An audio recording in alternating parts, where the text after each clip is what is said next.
kang mag-skip, may sasabihin ako sa'yo. Hindi to aksidente na dumaan sa wall mo. May sasabihin ako sa'yo. Ikaw ba, napapagod ka na sa buhay? Yung feeling mo parang lahat na lang ng negativity na experience mo na. Yung kahit gawin mo yung best mo, parang hindi pa rin maging okay yung lahat. Yung apply ka ng trabaho, pero hindi ka natatanggap. Yung ginagawa mo yung best sa trabaho mo, pero hindi nakikita ng mga katrabaho mo o ng mga customers mo yung best mo. Yung napapagod ka na kasi puro judgment yung nasa paligid mo. Yung naiinis ka kasi ang dami kang plastic na kilala at parang hindi mo ma-please lahat. Yung kahit wala kang ginagawa, chinichismis ka. O kaya, may pinagkatiwalaan kang kaibigan, pero hindi pala katiwa-tiwala. Yung meron kayong kapamilya na dapat tumulong sa'yo, pero nag-iisa ka pa din. Yung wala talaga. O kaya naman yung partner mo na pagod ka na kasi ang tigas ng muka.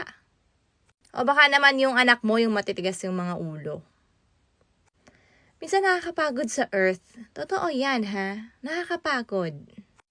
Pero minsan kasi, kapag hindi na gusto ni Lord yung sitwasyon mo, lahat gagawin niya para mabago yan. Again, hindi ako perfecto. Hindi ako malupit. Pero isa lang yung sasabihin ko. May plano si Lord, kaya ka nandyan. Sa sitwasyon na yan, para matuto ka. O kaya sinisave ka niya, kasi may worse pang parating kapag hinayaan mo magtuloy-tuloy yan.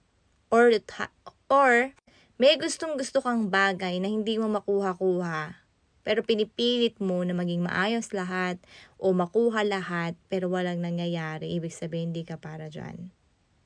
Merong nakalaan sa yung mas malupit. At yung pinagdadaanan mo, makakatulong sa future mo. Makakatulong sa bagong ikaw, bagong simula. Easy ka lang. Kung may pinagdadaanan kang sobrang bigat ngayon, hindi madali yan. Walang madali.